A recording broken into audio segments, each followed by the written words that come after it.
welcome back to our YouTube channel. Sa mukha ay, so ngayong araw po, ako lang mag-isa dito sa bahay.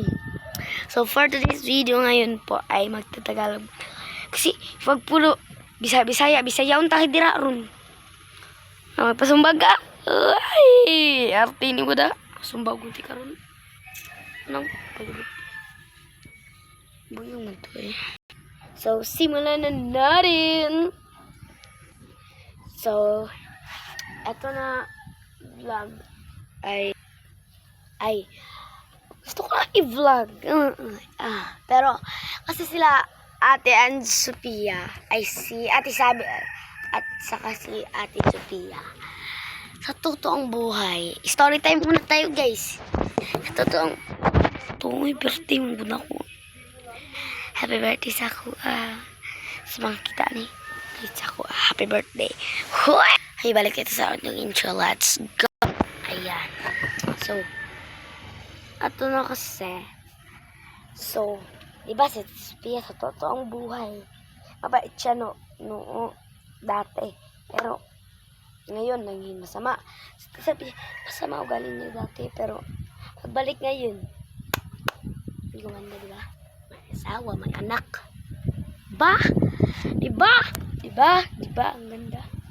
Pero si Sophia, ang lila, ganun. Puro prank.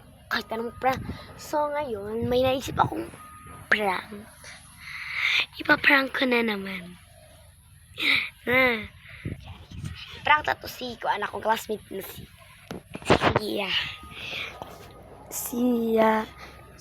Sia Crystal Alvarez. Ganiya guys, tres chis ko niya no. Nalista ko dagan lagi akong galista ron. Mura ko buang. Tapos dagang kong gilista jud. Panoorin nila lang dito sa isa kong account. Hoy, wala akong account dyan. Kapapa lang ito. Nasira.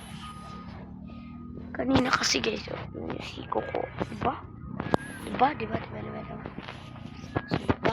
Charas. Hoy, nga na magsabag. So, magbalik tayo sa istorya. So, nakasi ang call. So, magbalik tayo sa itong istorya, day.